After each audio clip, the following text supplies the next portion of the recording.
नमस्कार विद्यार्थ्यांनो, इयत्ता 10वीचा lesson an encounter of a special kind या धड्याचे प्रश्नोत्तर आज आपण बघणार आहोत.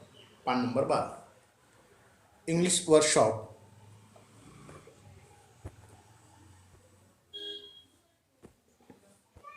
State whether you agree or disagree with the following statements.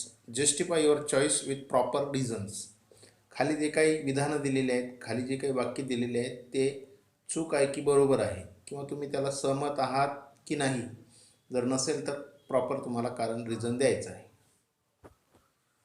The compound where the writer was living was rich in nature's bounty. जिथे लेखक राहत होता तेथील वातावरण हे नैसर्गिक साधन संपत्तीने योग्य होतं का. नैसर्गिक वैभव तिथे होतं का. यस म्हणजे agree. Holidays provide us an opportunity to read various magazines and story book. सुट्ट्या असल्यामुळे आपल्याला वेगवेगळ्या प्रकारचे मॅगझिन्स आणि स्टोरी बुक वाचायला आवडतं किंवा वातावरण असतं. याला देखील आपण ॲग्री आहोत, सहमत आहोत. The narrator made mistake by saving the baby लंगूर. लेखकाने त्या लहान वानराला वाचून चूक केली का. नाही. याला आपण डिसॲग्री करूया. Animals can not convey emotions. प्राणी त्यांच्या भावना व्यक्त करू शकत नाही. हे विधान आहे. तुम्ही त्याला ॲग्री आहात का डिसॲग्री आहात. डिसॲग्री, कारण animal also convey their emotions. प्राणी देखील त्यांच्या भावना व्यक्त करू शकतात. The narrator was 55 years old when this incident occurred. No, it is not true. Match the phrases given in group A with their meaning in group B. Phrases दिलेले आहेत ए मध्ये आणि त्याची जी काही मिनिंग आहे, त्याचा जो काही अर्थ आहे तो बी मध्ये दिलेला आहे. आपल्याला तो मॅच करायचा आहे. To be a part and parcel of. To be a part and parcel of याचं येईल टू बी अन इसेन्शियल और इंटिग्रल पार्ट. अत्यंत महत्त्वाचा. टू बी इनग्रॉस्ड इन म्हणजे पूर्णपणे व्यस्त होणे. टू बी कम्प्लिटली ऑक्युपाईड पूर्णपणे मग्न होणे. टू टेक नोटीस ऑफ म्हणजे लक्ष देणे. याचं कोणतं येईल. To observe and give attention. To observe and give attention. To figure out. To figure out. To be able to solve a problem. To be able to solve a problem म्हणजे समस्या सोडू शकतो. To ponder over. To think about seriously. To think about seriously. To be overwhelm by. याचं येईल to be affected emotionally in powerful way, in a flash, very quickly. And the last one is to find less, to find comfort and peace. या phrase आहे आणि त्याची meaning आपण match केली.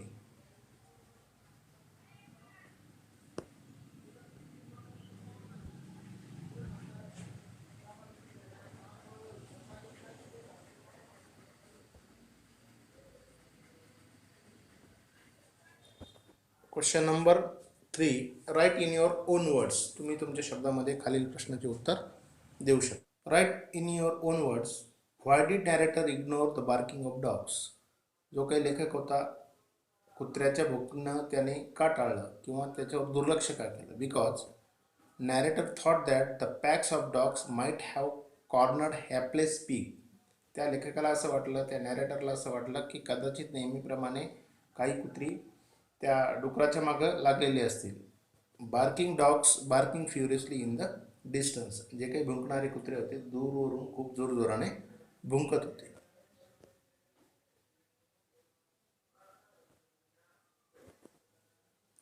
व्हाय did mother langur make no effort to grab her baby from the coop. जी काही त्या वानराची आई होती ती त्या लहान बाळाला घेण्यासाठी प्रयत्न का करत नव्हती. Because she was convince that no harm was being done to her child. कारण तिला असं वाटत होतं, तिला कन्फर्म होतं की तिच्या मुलाला कुठल्याही पद्धतीचा हार्म होत नाही, इजा होत नाही.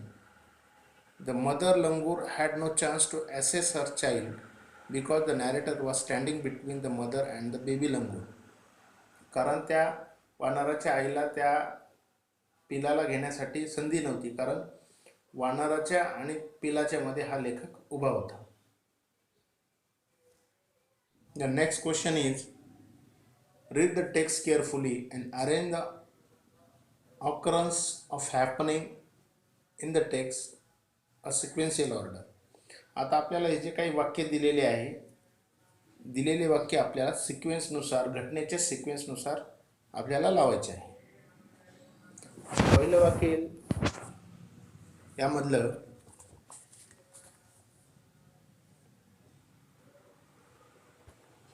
I was engrossed in various magazines and story book. हा लेखक पूर्णपणे मग्न झालेला होता मॅगझिन आणि स्टोरी बुक वाचण्यामध्ये.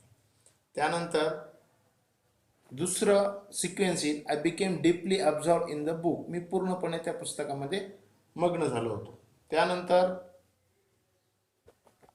I heard the disturbance approaching closer. आणि त्याच्या लक्षात आलं की शेजारी खूप जोरजोराचा आवाज येत आहे. त्यानंतर चौथा, आय सॉ समथिंग हॉरिबल. भयानक अशा पद्धतीचं दृश्य त्या लेखकाला दिसलं. त्यानंतर पाचवा येईल, I recall the terrible custom in the animal clan. I recall the terrible custom in the animal clan. अशा पद्धतीची परंपरा प्राण्यांमध्ये असती, अशा पद्धतीची माहिती त्या लेखकाला होती. त्यानंतर I gathered a stout stick and then started throwing stones. आणि मग मी काठी आणि दगड घेतले आणि फेकायला लागलो, मारायला लागलो.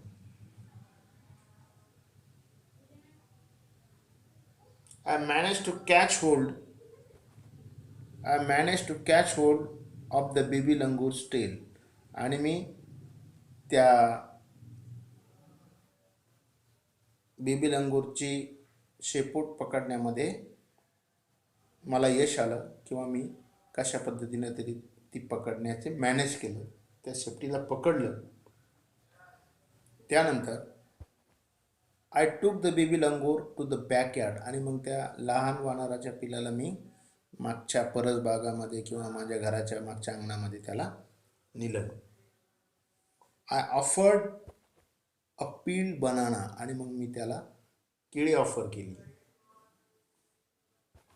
I allow the mother access to her baby. आणि मग मी नंतर त्या वानराच्या आईला देखील तिच्या बाळाला घेण्यासाठी परवानगी दिली.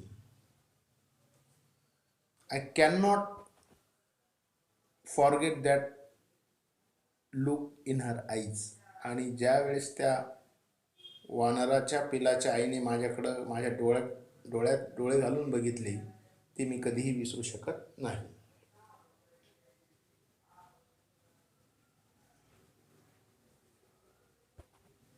I was sure that food was not the only means of communication. आणि माझ्या लक्षात आलं की अन्न हे प्राणी आणि माणसातला एक दुवा नाही, तर भावना देखील त्यातील एक महत्त्वाचा दुवा आहे. त्यानंतर last, I still fondly remember that encounter. आज देखील मला पूर्णपणे ती घटना आठवते. अशा पद्धतीचे घटनाक्रम आपण लिहिण्याचा प्रयत्न केलेला आहे.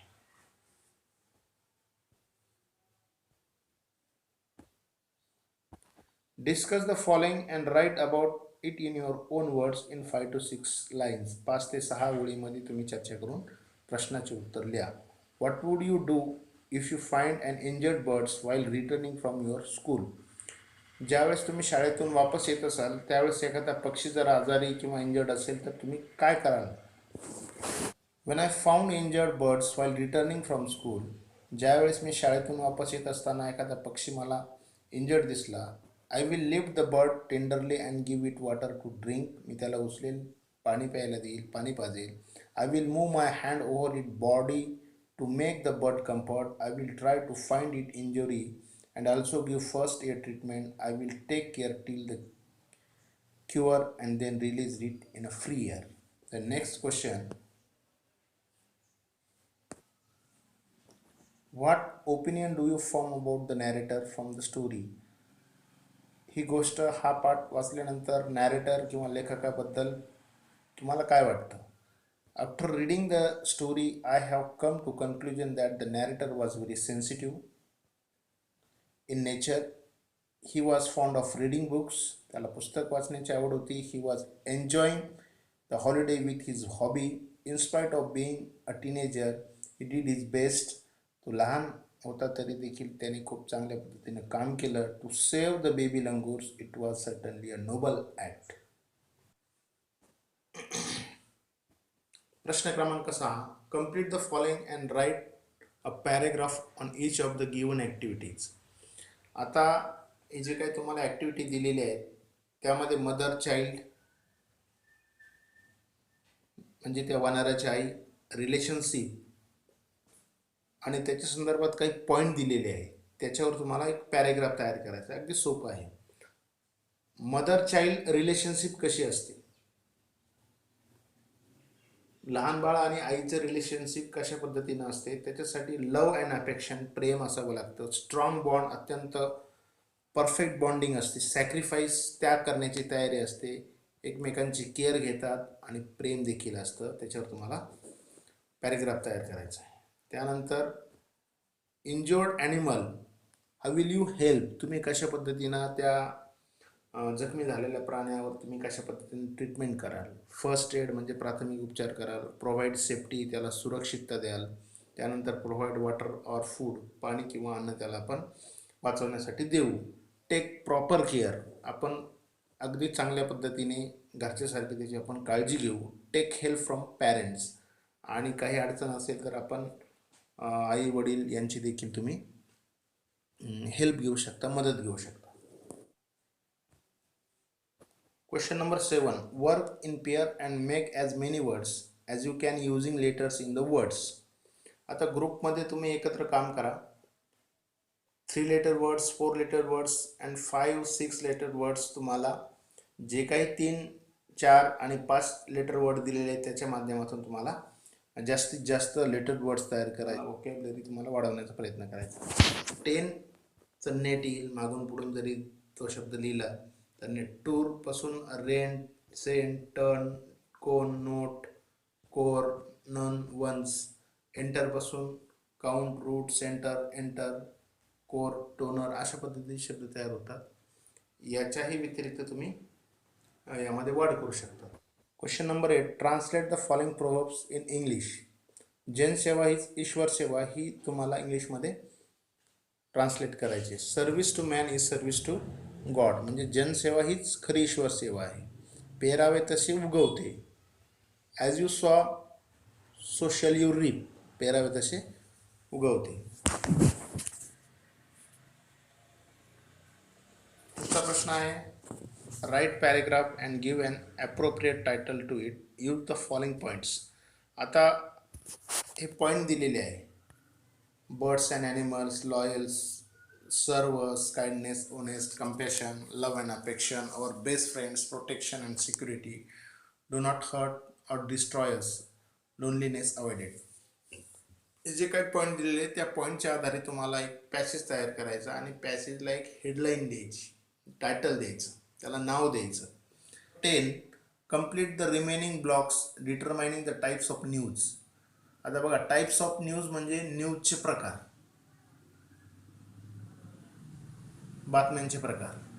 आता वेगवेगळ्या प्रकारच्या बातम्या असतात. खेळाच्या संदर्भात असतात, राष्ट्रीय असतात, आंतरराष्ट्रीय असतात, लोकल असतात, इंटरनॅशनल असतात, आर्टच्या संदर्भात असतात, मनोरंजनाच्या संदर्भात असतात. मग ती माहिती आपल्याला लिहायची. इथं एंटरटेन येईल, त्यानंतर लोकल, स्पोर्ट्स ऑलरेडी दिलेले आहे, त्यानंतर नॅशनल, इंटरनॅशनल, त्यानंतर template for a new reports, headline, dateline, intro, short continuing paragraph, details. आता बातमीचा जो काही ढाचा असतो, कंपोजिशन असते, रचना असते, ती रचना आपल्याला तयार करायची आहे. मग हेडलाईन आहे ती बातम्याची, त्यानंतर डेट, सोर्स, कुठे घटना घडली, सोर्स काय आहे, त्याच्यानंतर इंट्रोडक्शन काय आहे, आणि शॉर्ट कंटिन्यूइंग पॅरेग्राफ, आणि महत्त्वाचा जो काही पॅरेग्राफ असतो, महत्त्वाची जी काही माहिती असते त्याच्यामध्ये ती येते. 1. Read the following headline and write a news report. Follow the step as given. आता एक बातमी दिलेली आहे बघा. बातमीची हेडलाईन दिलेली आहे. Tiger attacks 8-year-old at Rajiv Gandhi national park. 8 वर्षाच्या मुलावर राजीव गांधी हल्ला केला. तर डेट किती तारखेला झाला, डेट लाईन येईल, त्यानंतर लीड लाईन येईल, त्याच्यानंतरची माहिती येईल, कशा पद्धतीने झाली, body of the report, reporting कशा पद्धतीने केली जाते, माहिती कशी, केव्हा, कुठे, कधी झाली, त्याच्या संदर्भात बॉडी ऑफ रिपोर्ट्समध्ये आपल्याला माहिती देता येईल. Read following headlines and write the dateline intro and short continuing paragraph. Achievers narrate their success stories at career counselling events. Achievers म्हणजे ज्या लोकांनी चांगल्या पद्धतीने यश संपादन केलेले आहे, त्यांनी करिअर काउन्सिलिंगच्या इव्हेंटमध्ये त्यांची सक्सेस स्टोरी चांगल्या पद्धतीनं शेअर केली. India's first ever tourism university to be established by IIHM. India's first ever tourism university. Tourism म्हणजे पर्यटनाच्या संदर्भात जी काही युनिव्हर्सिटी आहे ती भारतामध्ये एस्टॅब्लिश झाली. Present participle, twinkling eyes, barking dogs, living alone, intermittent chirping, harsh cawing, then used in the continuous tense.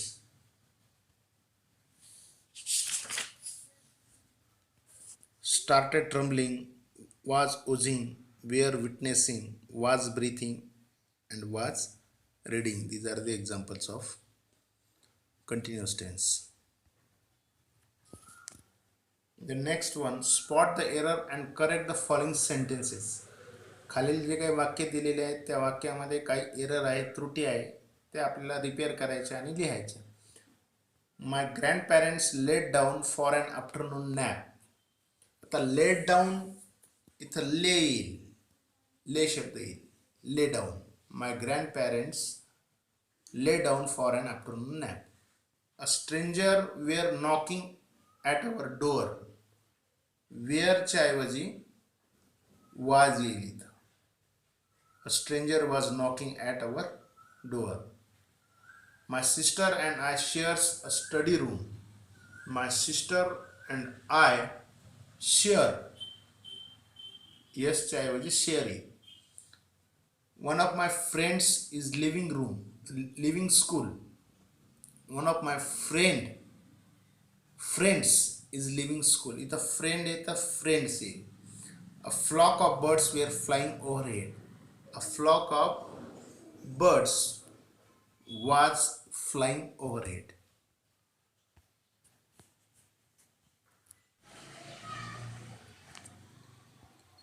I took baby langur to our backyard. Rewrite past perfect tense.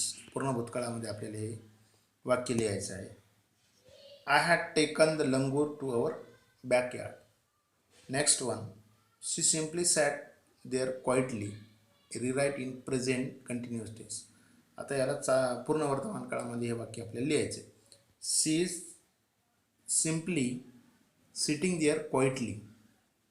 The mother langur looked straight into my eyes. Rewrite simple present tense. Simple present टेन्समध्ये आपल्याला हे वाक्य लिहायचं आहे. The mother langur look straight into my eyes. She served the area for the vicious male langur. Rewrite simple future tense. साधा भूतकाळ भविष्यकाळ आपल्याला लिहायचं आहे.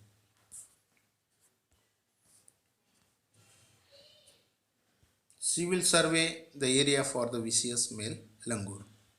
निश्चितच हा घटक तुम्हाला समजला असेल. समजल्यास चॅनल लाईक, शेअर आणि सबस्क्राईब करा. धन्यवाद.